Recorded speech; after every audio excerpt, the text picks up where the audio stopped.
Hi, I'm Michael Rose and welcome to my tattoo studio. Today I'm going to show you a safe way to set up your workstation. In my 25 years as a tattoo artist, this method has helped me minimise the risk of cross-contamination and help carry out safe practice for my clients. Of course, there's lots of different ways to do this, but this is my way.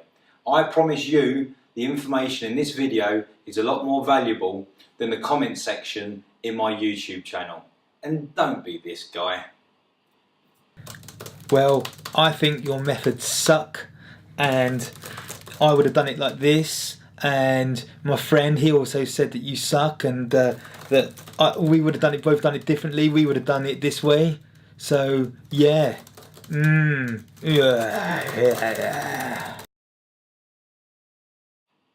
Anyway, let's take a look at the materials we're going to be using for this setup.